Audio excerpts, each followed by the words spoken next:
welcome to the University of Wisconsin Extension's Local Government Center program on parliamentary procedure for local government in Wisconsin. Have you ever been in a meeting and you wanted to end debate because you thought there had been sufficient discussion and you think the group is ready to vote? So what do you do in such a situation? It might not be what you think. So today what we're going to cover is how to end debate in a meeting. Let's see how our board does it. All right, any more discussion on the budget? Can we go over those estimates again? I'm not sure I totally understand them. Oh, for Pete's sake, we've been through this over and over. Question. I call the question.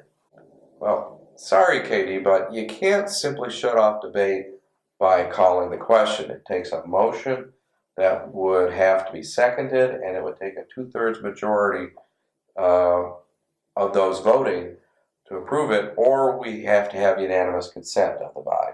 That's nonsense. People call the question all the time. I've seen it 1,000 times.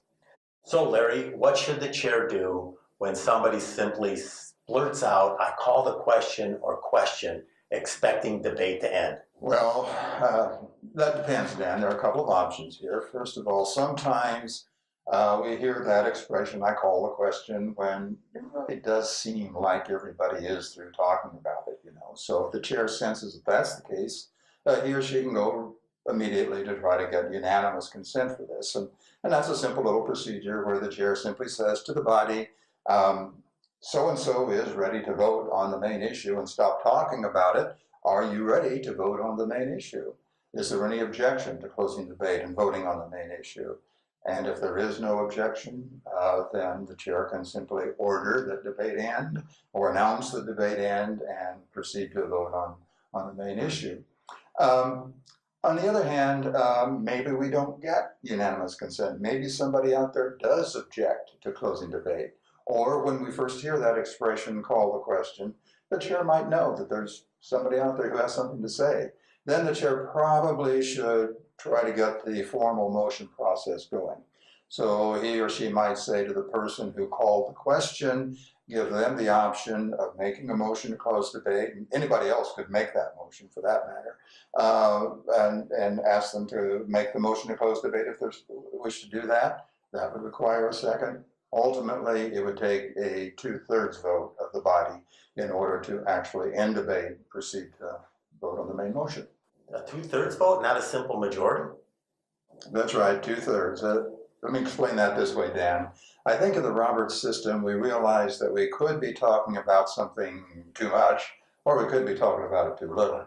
And Robert would say it's probably better to talk about it too much, even though it might waste a little time, because if we talk about it too little, make a premature decision to end the debate, then we might take the risk of not getting something in that really should be in there.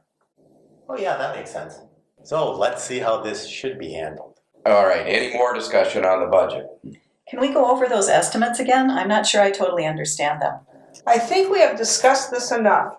I move to end debate and vote on adoption of the budget. All right, well, is there a second to the motion to end debate? I second that motion.